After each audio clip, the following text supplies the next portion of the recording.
Bem, dado o adiantado da hora, eu tenho duas restrições. De um lado, eu tenho o adiantado da hora. De fato, a gente já ultrapassou alguns limites aqui. Mas eu não queria privar as pessoas da oportunidade de fazer duas perguntas à mesa. Eu peço que, de fato, sejam perguntas muito concisas, porque, repito, estamos aqui com o horário ultrapassado.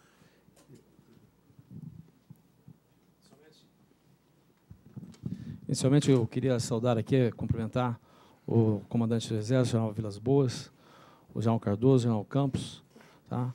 o general Tomás, os integrantes da mesa, todos aqui. Vou ser bem rápido. Doutor Fábio Bechara, eu sou testemunha, tá? Como ex-chefe do Serviço de Fiscalização de Produtos Controlados aqui da 2ª Região Militar.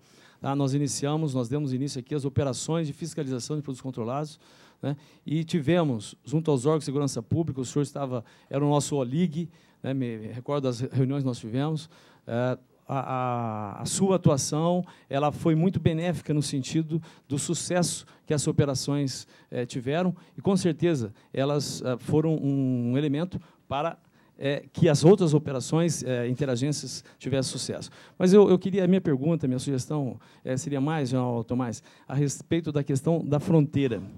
Então, eu sou um caipira, sou homem do interior, tá? E nós observamos que o campo, de um modo geral, ele está desarmado. Tá? Existe uma cultura brasileira de que você não tem que ter arma.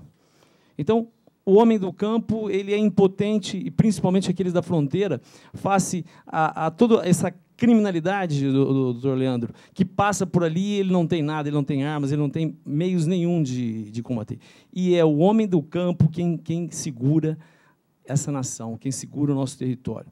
Então, fica aqui uma sugestão, talvez Muito até, bem. para que, se pensasse nisso, o Exército tem o SFPC, que fiscaliza, né, quem tem armas, tá? Tem os tiros de guerra que treina o pessoal, tá? E seria essa aí só chamar aí a atenção para esse assunto. Só isso. Espero apenas que você não esteja sugerindo a criação de milícias populares. Isso, em geral, costuma dar muito errado. Felipe Rasto, e encerramos. E aí volta para as considerações finais. Minha pergunta era em relação a esse novo papel que as Forças Armadas têm nesse mundo moderno e no posicionamento que o Brasil tem na América Latina. Quais são em relação aos problemas que nós temos em relação à defesa, e usando a questão da falta de sinergia que acontece entre os vários órgãos, eu me pergunto se, dada a importância do problema da fronteira, vale manter 3 forças armadas separadas, na medida que elas têm que atuar praticamente conjuntamente. Não é o caso de pensar grande, pensar novo e trabalhar numa força, ou pelo menos um segmento, que trabalhe Exército, Aeronáutica, Marinha, usando melhor os recursos. Estou com um pensamento, obviamente, orçamentário também. Mas quando eu vejo a questão, por exemplo, de um submarino atômico, por exemplo, que está sendo desenvolvido a um custo de 10 bilhões de dólares, com todos os benefícios que possa trazer para a tecnologia brasileira, para a pesquisa e desenvolvimento, e eu vejo a falta de recursos que você tem para tratar de questões tão prementes que nós estamos vivendo, que tem reflexo não só na fronteira, mas nos centros urbanos, é uma provocação aqui que eu faço às Forças Armadas. Muito boa provocação. As Forças Armadas sintam-se provocadas e dispostas a responder. Volta a palavra aqui, começando pelo general Tomás. É para responder?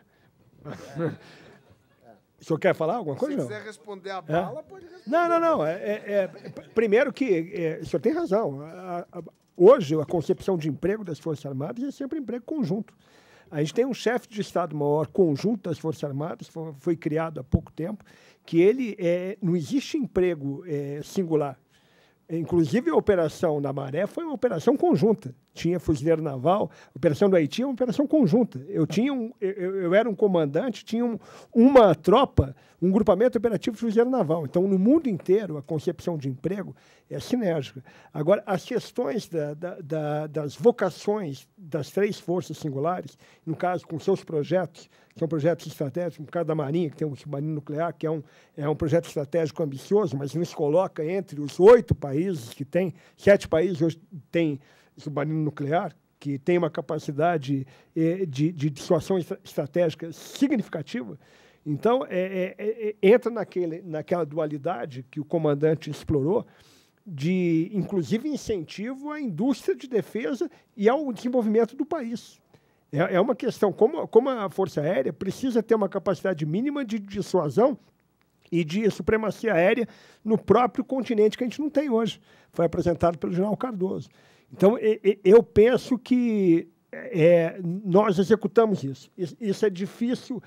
Nós tínhamos há pouco tempo ministérios singulares, né? Ministério do Exército, Ministério da Marinha.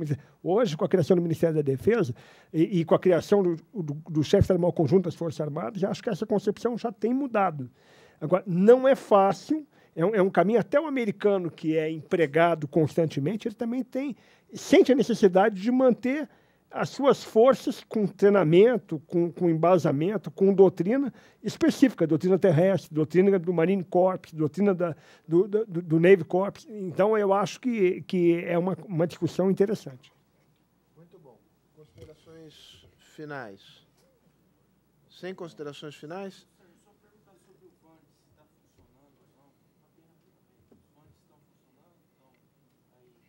A Força Aérea tem... A Força Aérea que tem essa incumbência de coordenar os trabalhos, mas existem trabalhos, existe pesquisa, o CISFRON, por exemplo, ele contempla a utilização de VANT, que agora a gente chama de ARC, né? ARC, artefato remotamente controlado. Então, é operação. Já tem inclusive, VANT israelense que está em operação com a Força Aérea.